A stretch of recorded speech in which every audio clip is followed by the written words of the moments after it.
Hello student, आपका हमारे इस चैनल पर स्वागत है। बच्चों, आज के इस वीडियो में हम 8th ग्रेड अभ्यास पुस्तक विषय विज्ञान कक्षा 7 अध्याय 3 को कवर करने वाले हैं। ये पुस्तक आपको 2025-26 सेशन के लिए दिया गया है। आपको बताने वाले हैं अध्याय 3 में दिया गया है ऊष्मा। तो चलिए शुरू करते हैं। तो बच्चों, अध्याय 3 में ऊष्मा दिया है और पहले पेज पे ही पाठ की पूरी तैयारी है, जिसको हम जल्दी जल्दी से एक बार पढ़ लेते हैं। ऊष्मा ऊर्जा का एक स्रोत है। हम अपने चारों ओर ठंडी एवं गर्म वस्तुओं को देखते हैं। ठंडी ठंडी वस्तुएं जैसे बर्फ, आइसक्रीम एवं गर्म वस्तुएं जैसे सूर्य, गर्म इस्त्री, गर्म पानी, जलती हुई मोमबत्ती, गैस पर रखा गर्म तवा आदि। ठंडे एवं गर्म की पहचान हम छूकर या ज्ञानेंद्रियों के माध्यम से ऊष्मा का अनुभव करके प्राप्त किया जा सकता है। कुछ पदार्थ ऊष्मा तथा ताप का परिवहन नहीं कर पाते, उन्हें ऊष्मारोधी पदार्थ कहते हैं, जैसे रबर, प्लास्टिक, लकड़ी आदि। एवं कुछ पदार्थ ऊष्मा का परिवहन करते हैं, ऊष्मा के चालक कहलाते हैं, जैसे धातुएं। ठंड के दिन में आप गहरे रंग के मोटे कपड़े पहनते हैं एवं गर्मी के दिन के लिए हल्के एवं सफ़ेद रंग के कपड़े पहनते हैं।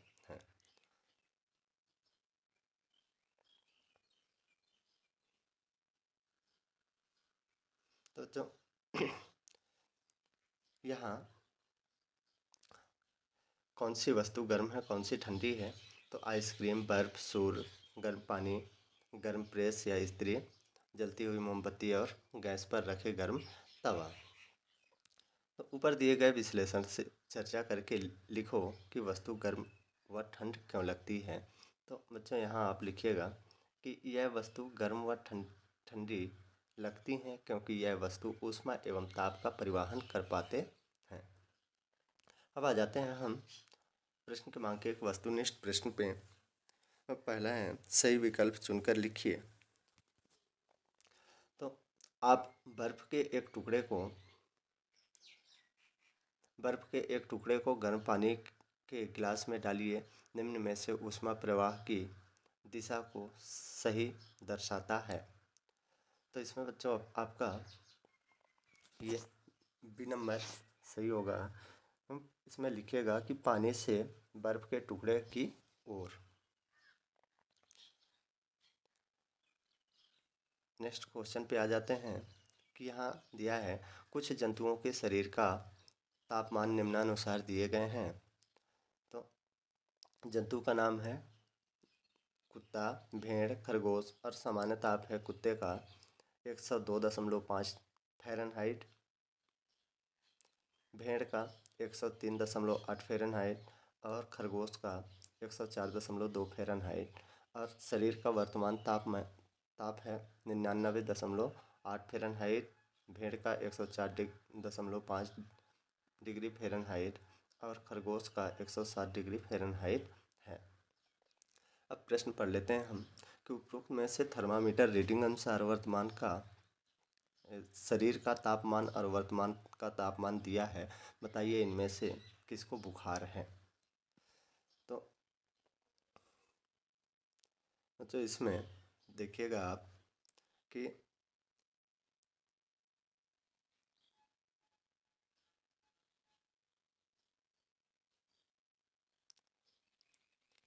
ये सामान्य ताप है और ये वर्तमान ताप है। अगर सामान्य ताप से वर्तमान ताप कम है तो वो स्वास्थ्य होगा। और यहाँ भेड़ का 103.8 सामान्य ताप है और 104.5 ये वर्तमान ताप है, तो ये भी स्वस्थ माना जाएगा। लेकिन एक सेकेंड, हाँ। और खरगोश का 104.2 है और इसका 107 डिग्री फ़ारेनहाइट वर्तमान ताप है। तो हमारा सही क्या आंसर हो जाएगा खरगोश। तो हम यहाँ अच्छा, भेड़ और खरगोश दोनों होंगे क्योंकि ये सामान्य ताप से अधिक हैं। तो हमारा सी नंबर इसका राइट आंसर हो जाएगा। अगला है, बूझों ने मेले में दुकान से बर्फ़ का गोला खरीद कर खाया। उसके बाद वह कुछ और गोले खरीद कर 2-3 घंटे बाद खाने के लिए ले गया। उसने देखा कि बर्फ़ के गोले तेज़ी से पिघलने लगे। बर्फ़ के गोले को पिघलने से बचाने के लिए बूझों को क्या करना पड़ेगा? तो बच्चों, इसमें आपका ऑप्शन बी सही उत्तर होगा कि बर्फ़ के गोले को जूट के कपड़े में लपेट कर रखना चाहिए, जिससे बर्फ़ का गोला नहीं पिघलेगा। चौथा है, एक प्रयोग में छात्र बर्फ का एक टुकड़ा धातु की प्लेट पर रखता है तथा दूसरी बर्फ का टुकड़ा लकड़ी की प्लेट पर रखता है। कुछ समय बाद धातु की प्लेट में रखा टुकड़ा लकड़ी की प्लेट की अपेक्षा जल्दी पिघलने लगता है। निम्न में से उसका सही कारण क्या होगा? तो बच्चों, इसका ऑप्शन ए होगा कि धातु लकड़ी की अपेक्षा ऊष्मा की अधिक चालक है। पांचवा है, थल समीर किसे कहते हैं? तो इसका राइट आंसर हो जाएगा आपका ऑप्शन ए, समुद्र की ओर से आने वाली वायु को। अगला है, डॉक्टरी थर्मामीटर की परास कितनी होती है? तो डॉक्टरी थर्मामीटर की परास 35 डिग्री सेल्सियस से 42 डिग्री सेल्सियस होती है। अगला है, मनुष्य का सामान्य ताप कितना होता है? तो मनुष्य का सामान्य ताप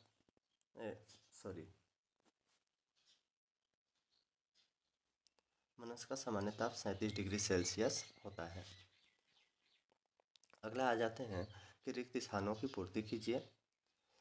तो रिक्त स्थानों में विकिरण, गर्म, कुचालक, ठंडी और समुद्री समीर दिया है।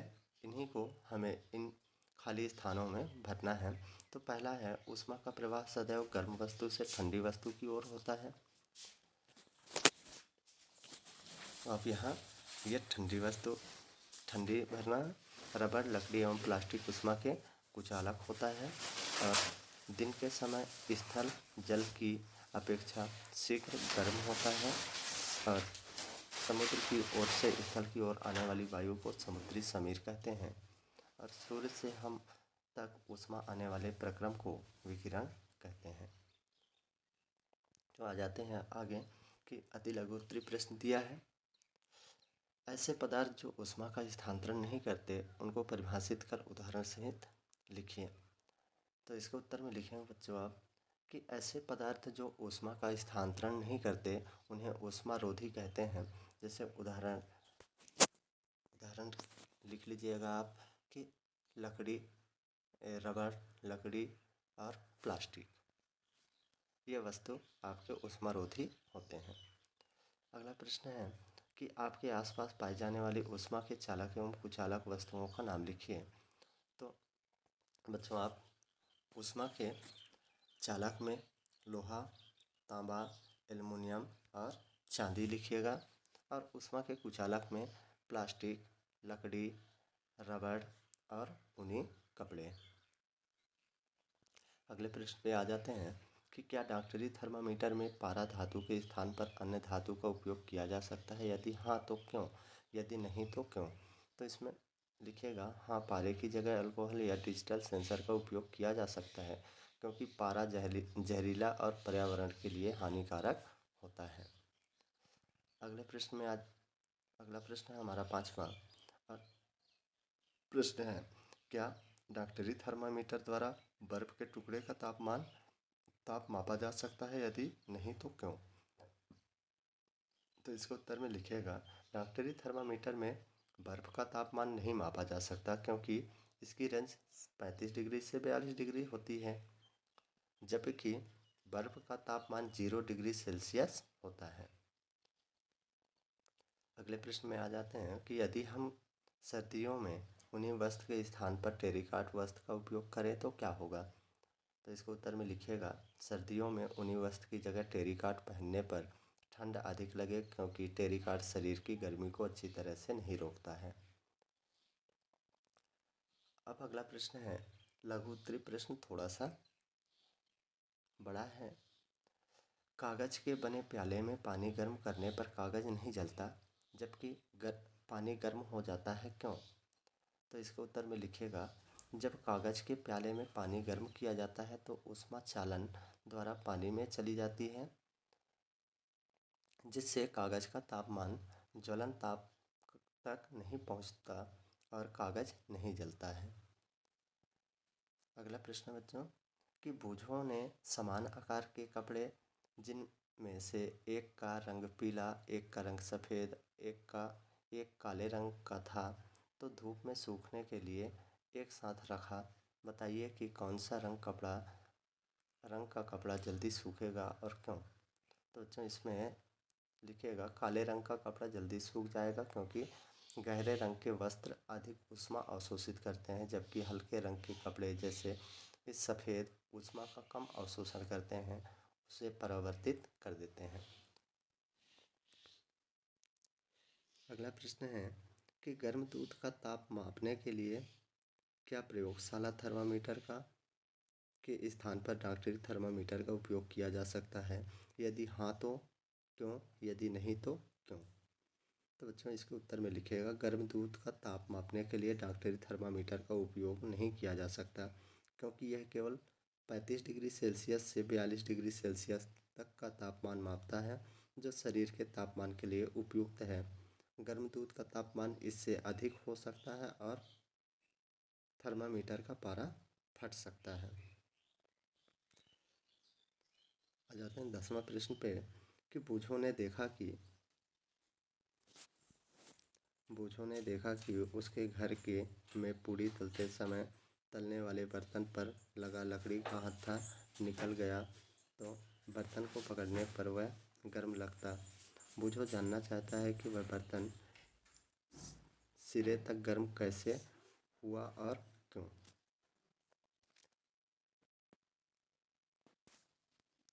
इसके उत्तर में लिखिएगा जब बर्तन को ज्वाला पर रखते हैं तो वह गर्म हो जाता है, क्योंकि ऊष्मा ज्वाला से बर्तन में स्थानांतरित हो जाती है। लकड़ी का हैंडल उसका कुचालक होने के कारण गर्म नहीं होता, इसलिए हमें हैंडल पकड़ने पर गर्म नहीं लगता।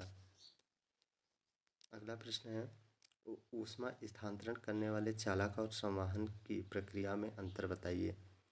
तो बच्चा चालन में आप लिखिएगा कि किसी पिंड के अंदर सूक्ष्म विसरण तथा कणों के टक्कर के कारण जो ऊष्मा का स्थानांतरण होता है उसे उसका चालन कहते हैं। जैसे उदाहरण में लिख लीजिएगा कि लोहा। और संवहन में लिखिएगा कि संवहन अधिक गर्म पिंड से किसी अधिक ठंड पिंड में ऊष्मा के स्थानांतरण को ऊष्मा का संवहन कहते हैं। तो अगला प्रश्न है दीर्घ उत्तरी प्रश्न है, ये बड़ा प्रश्न होते हैं।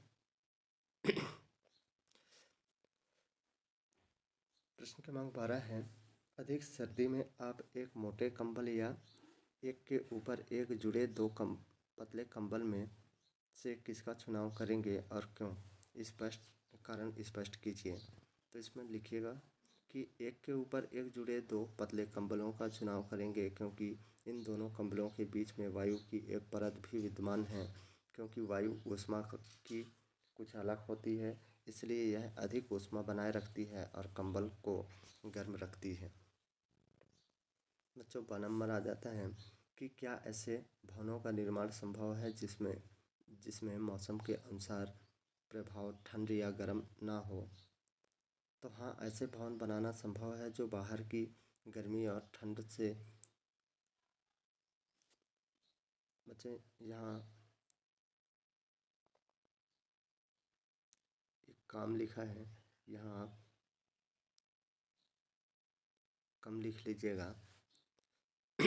कम प्रभावित होती है, इसके लिए खोखली ईंटों का उपयोग किया जा सकता है, जिससे वह हवा की पर जिसमें हवा की परतें होती हैं। ये ईंटें दीवार की मोटाई और इमारत का वजन कम करती है, जिससे अंदर अधिक जगह मिलती है और इमारत ठंडी रहती है।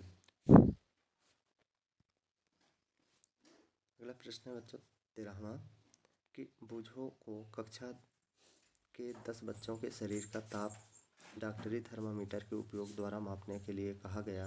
बताइए कि डॉक्टरी थर्मामीटर से ताप मापते समय बूझो को कौन सी सावधानियां रखनी चाहिए। तो बच्चों इसमें लिखिएगा आप कि डॉक्टरी थर्मामीटर का उपयोग करते समय निम्नलिखित सावधानी रखनी चाहिए। तो पहला कि डॉक्टरी थर्मामीटर का उपयोग से पहले और बाद में धोना चाहिए। दूसरा, थर्मामीटर से पहले थर्मामीटर का ताप 35 डिग्री सेल्सियस से नीचे होना चाहिए। तीसरा है, थर्मामीटर को पढ़ते समय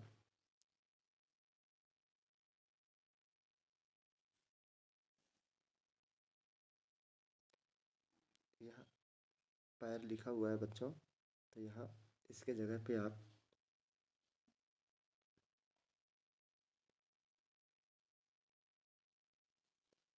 इसके जगह पे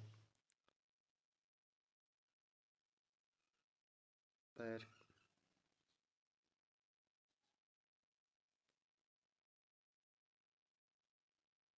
पारा लिख लीजिएगा।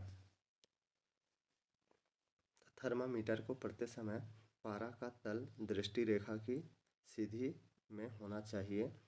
और चौथा है, थर्मामीटर का उपयोग के समय बल्ब को नहीं यहाँ पकड़ता की जगह में पकड़ना लिखिए, नहीं पकड़ना चाहिए।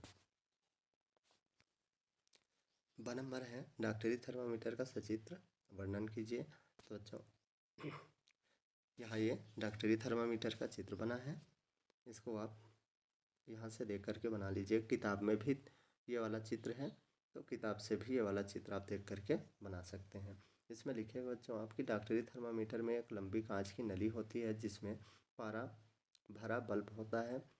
नाली में पारे की पतली धारी दिखाई देती है। यह थर्मामीटर 35 डिग्री सेल्सियस से 42 डिग्री सेल्सियस तक के ताप मापता है। जो अगले प्रश्न में आ जाते हैं कि समुद्र समीर तथा थल समीर को सचित्र समझाइए। तो समुद्री समीर समुद्र की ओर से स्थल भाग की ओर चलने वाली वायु समुद्री समीर कहलाती है। और थल समीर स्थल भाग से समुद्र की ओर चलने वाली वायु थल समीर कहलाती है। तो बच्चों यहाँ समुद्री समीर और थल समीर के बारे में यहाँ लिखा हुआ है, यहाँ से आप लिख लीजिएगा। और बाकी इनके जो चित्र आपके पुस्तक में दिया है, वहाँ पुस्तक से आप इनके चित्र भी बना लीजिएगा। अगला प्रश्न है, डॉक्टरी थर्मामीटर एवं प्रयोगशाला थर्मामीटर में अंतर लिखिए हैं।